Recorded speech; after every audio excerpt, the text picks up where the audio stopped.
जी नाज़रीन, welcome back. एक दफ़ा फिर आपको खुशामदीद कहते हैं। मेडिकैम खेलो Pakistan powered by me body spray and the orchid school HBL PSL 10।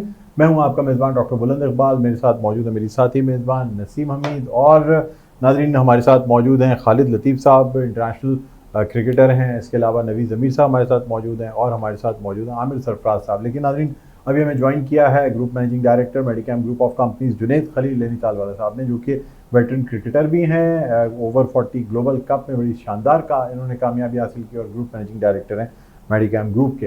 बहरहाल सबसे पहले तो हम खुशामदीद करना चाहेंगे। अस्सलाम वालेकुम सर, खुशामदीद कहते हैं। बहुत बहुत शुक्रिया आपने प्रोग्राम के लिए टाइम निकाला। वालेकुम सलाम, थैंक यू फॉर इनवाइटिंग। अच्छा सर, सबसे पहले तो हम आपसे जानना चाहेंगे कि आज जो है वो बड़ा अहम मैच है कराची और क्वेटा ग्लैडिएटर्स का, और वैसे देखा जाए तो ऑन पेपर दोनों ही टीम जो है ना वो बराबर नज़र आती हैं, लेकिन ये कहा जा रहा है कि कराची की टीम के चांसेस ज़्यादा हैं। आप क्या कहेंगे इस हवाले से कि क्या कराची की टीम जो है वो बेहतर स्ट्रेटजी के साथ इस दफ़ा आएगी और आज के मैच में कामयाबी हासिल कर सकती है? देखिए, सबसे पहले तो एक मुश्किल ये हुई है कि जितने भी स्टार्ट्स जो ना जो प्रीवियसली जो ना जिस स्टार्ट्स के ऊपर टीमें खेल रही थी कि टॉस जीती है कराची में, पहले फील्डिंग करना और दूसरी बैटिंग करने के ऊपर टीम जो है ना वो मैच जीत जाती है।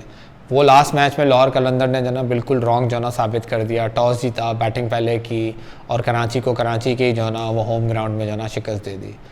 और अनफॉर्चुनेटली जो ना इस वक्त कोयटा और कराची दोनों जो ना वो सेम पोजीशन के अंदर खड़ी हुई हैं। They both are desperately want them to win, और इनफैक्ट टूर्नामेंट की एक्साइटमेंट को कायम रखने के लिए ये ज़रूरी है कि दोनों ये टीमें जो ना ज़्यादा से ज़्यादा मैचेस जीतें, क्योंकि बेसिकली फॉर्मेट थोड़ा छोटा है, 6 टीमें और सबको आगे बढ़ना है, और आगे बढ़ने के लिए ज़रूरी है कि ज़्यादा से ज़्यादा मैचेस जो ना सारे जीतें, और ताकि एक टॉप 4 में क्वालिफाई करने के लिए जो ना वो पहुंच सकें। आई ओवरऑल थिंक कि कोयटा को जो ना कराची के ऊपर एज हासिल है, क्योंकि एक तो उनकी मैनेजमेंट, उनकी कोच स्टाफ, और वही सारी चीज़ें जो बेसिकली प्रीवियसली अप्लाई कर रहे हैं वही करते हुए आ रहे हैं। Karachi will do all the experiment जो हमेशा से वो करते हुए आ रहे हैं। लेट्स सी कि आई होप कि टुडे मैच जो है ना वो अच्छा हो, मज़ा आए, एक्साइटिंग हो, और पब्लिक की अटेंशन जो है ना वो, और आज पब्लिक भी आए इंशाल्लाह ग्राउंड में। जी नसीम, आप क्या पूछना चाहेंगी सर से? मैं जुनैद साहब से आपसे ये पूछना चाहूँगी कि आज फिर कोयटा और कराची का मैच है, और हम देख रहे हैं कि दोनों टीमें जो हैं बहुत अच्छी हैं, अच्छा परफॉर्म कर रही हैं, या कुछ परफॉर्मेंस उनकी बेहतर नहीं रही, लेकिन आप आज किस टीम को देख रहे हैं, किसको सपोर्ट करें, कराची या कोयटा को? देखिए, करना तो मुझे जो ना वो कराची को चाहिए। कराची हाइट से हम लोग कराची में रहते हैं, बट ओवरऑल जैसे मैं हमेशा से बोलते हुए आ रहा हूँ कि PSL जो है ना वो पाकिस्तान का ब्रांड है, एंड वी आर अल्हम्दुलिल्लाह पाकिस्तानी, और इसके अंदर कोई भी टीम जीते और कोई भी टीम हारे, जीत भी हमारी और हार भी हमारी। बट ओवरऑल मुझे ऐसा लगता है कि Quetta has like a better combination than Karachi. Karachi के पास ज़्यादातर जो ना वो जो सेलेक्टिव है ना, जो सेलेक्शन जो उन्होंने की हुई है मोस्टली जो ना वो ओपनर्स ही किए हैं। मिडिल ऑर्डर में जहाँ पर उनको किसी किस्म की कोई प्रॉब्लम आ रही है वहीं पर वो जो ना वो बेसिकली सही तरीके से अप्लाई नहीं कर पा रहे। But I hope overall match अच्छा हो, मज़ा आए देखने के लिए, और सबसे ज़्यादा मुझे एक्चुअल जो ना वो खुशी होगी कि लोग ज़्यादा से ज़्यादा जो ना ग्राउंडों की तरफ जो ना वो आएँ।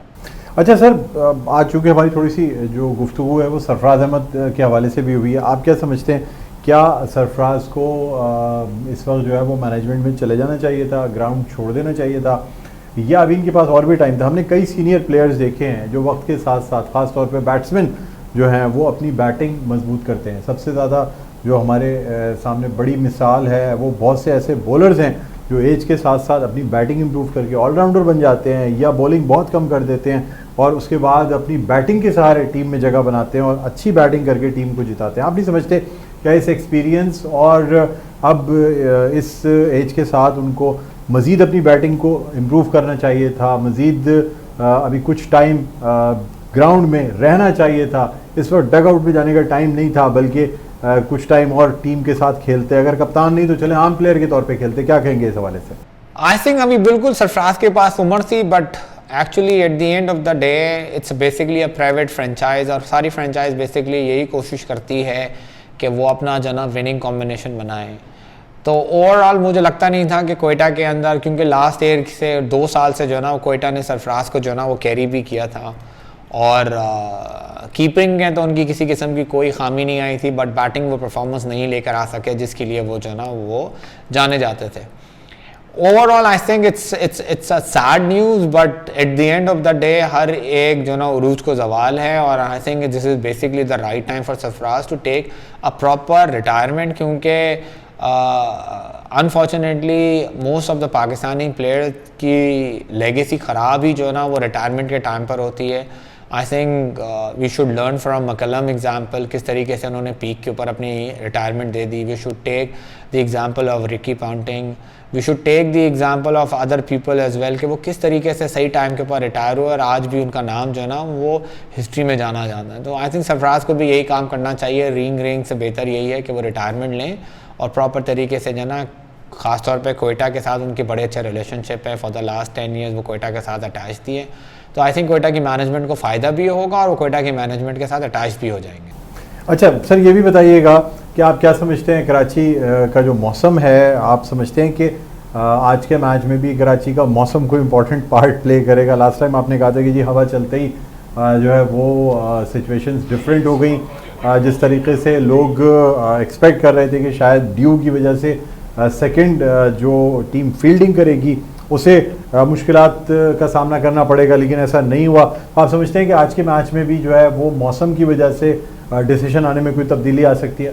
देखिए, अगर मैं जो है ना वो दोनों टीमों का कैप्टन हूँ तो मेरे लिए सबसे इम्पॉर्टेंट चीज़ जो है ना वो वेदर फोरकास्ट है, ख़ासतौर के कराची के अंदर। अगर शाम में 6 बजे के बाद जो है ना वो हवा चलना शुरू हो जाए तो इसका मतलब ये है कि जी हमें टॉस जीत कर जो है ना पहले बैटिंग ही करनी चाहिए, क्योंकि अगर ये हवा चलती रही तो ड्यू नहीं आएगी। हमने बहुत दफ़ा जो है ना वो कराची के मैचेस के अंदर देखा भी और खेला भी है कि जिस वक्त हम ग्राउंड में पहुँचे तो हवा चलना शुरू हुई तो सेकंड बैटिंग करने वालों का जो एडवांटेज था वो ख़त्म हो गया।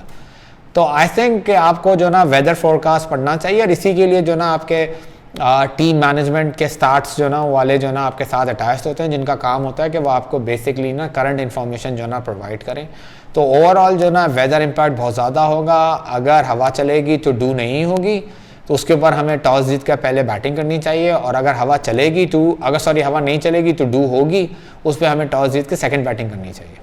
अच्छा सर, बस लास्ट क्वेश्चन आपसे करना चाहूँगा, मुझे बताइएगा कि कराची में मैच है और कोयटा और कराची का मैच है, क्या कहना चाहेंगे आप स्पेक्टेटर्स यानी नाजरीन से, क्या कहना चाहेंगे जो मैच देखने के लिए जाते हैं शायकीन क्रिकेट, कि किस तरीके से हम अपनी शायकीन क्रिकेट की दिलचस्पियां दोबारा से स्टेडियम में बढ़ा सकते हैं ताकि ज़्यादा से ज़्यादा लोग जो हैं वो अब ऐसे मैच में तो हमें एक्सपेक्ट ही करना चाहिए कि आज स्टेडियम को फुल होना चाहिए, लेकिन अगर फुल नहीं होता, आप क्या समझते हैं क्या स्टेप्स लेने चाहिए जिससे कि कराची के या पाकिस्तान के जिस भी शहर में मैचेस हो रहे हैं वहाँ ज़्यादा से ज़्यादा लोग पहुँचे शायकीन क्रिकेट और अपनी टीम्स को सपोर्ट करें? देखिए, सबसे पहले तो पीसीबी को जो है ना वो शहर के अंदर जो है ना एक्साइटमेंट क्रिएट करनी चाहिए, उनको ब्रांडिंग करनी चाहिए। बहुत बड़ा ब्रांड है पीएसएल और बहुत जो है ना वो फंड जनरेट होते हैं। आपकी जो है ना वो सेकंड पार्टी थर्ड पार्टी जो है ना कोलैबोरेशन जो है ना साथ करनी चाहिए, उनको किसी ना किसी का कॉन्ट्रैक्ट देना चाहिए, स्कूलों के साथ कांटेक्ट करना चाहिए, आपके गवर्नमेंट स्कूल्स भी प्राइवेट स्कूल्स भी। ये वो टाइम होता है जिसके अंदर आप अट्रैक्शन पैदा करते हैं बच्चों के अंदर सिर्फ और सिर्फ मैच दिखाने के लिए। मैच दिखाने का एडवांटेज उनको सिर्फ ये नहीं होता कि उन्होंने मैच देखा, एक्साइटमेंट है, वो अच्छा टाइम क्रॉस हुआ और चले गए। उनमें से कोई ना कोई ऐसा बंदा, ऐसा कोई स्टार पैदा होता है जो बेसिकली आइंदा आने वाले टाइम के अंदर पाकिस्तान को और इन फ्रेंचाइजीज़ को रिप्रेजेंट कर सके। एक ज़माने में जो ना मुझे याद है लाहौर कलंदर वाले बहुत एक्साइटेड थे कि वो ये चाहते थे कि तब प्राइवेट स्कूल की मैनेजमेंट के साथ वो कांटेक्ट करें और बेसिकली स्कूल्स को ग्राउंड के अंदर एक जो है ना वो बूथ में लेकर आएँ और ताकि अपनी टीम की चेयरिंग करें। तो ये भी एक तरीक़ेकार है कि आप स्कूल्स को इन्वाइट करें, स्कूल्स को पासेस दें, मे बी डिस्काउंटेड प्राइसेस दे दें, स्कूल भी खुद थोड़ा सा जो है ना वो इम्पैक्ट पैदा करे। तो it's basically something which is more towards a PR, और वो पीआर के ऊपर जो है ना वो पीसीबी को काम करना चाहिए। और अगर ये काम इस साल उन्होंने नहीं किया तो I think day by day जो है ना उसका फॉल डाउन होता रहेगा। एग्जाम्पल ये नहीं है कि आप कराची में सिर्फ 4 मैचेस रखेंगे या लाहौर में आपने ज़्यादा मैचेस रखेंगे। एक टाइम ऐसा आएगा कि लाहौर में भी पब्लिक आना बंद हो जाएगी। ठीक है सर, बहुत बहुत शुक्रिया सर, आपने प्रोग्राम के लिए वक्त निकाला। नाजरीन, group managing director Medicam group of companies Junaid Khalil Nainital Wala हमारे साथ ऑनलाइन मौजूद थे। एक वक्फे के बाद हाजिर होते हैं। नसीब, मैं चाहूँगा कि आप वक्फा लें, उसके बाद जी नाज़रीन, प्रोग्राम में गुफ्तगू का सिलसिला जारी रहेगा और हम अपने वापस ब्रेक से वापस आएंगे तो हम फिर आमिर सरफराज साहब से कुछ डिस्कस करेंगे सरफराज के हवाले से ही मज़ीद और उनकी परफॉर्मेंस के हवाले से।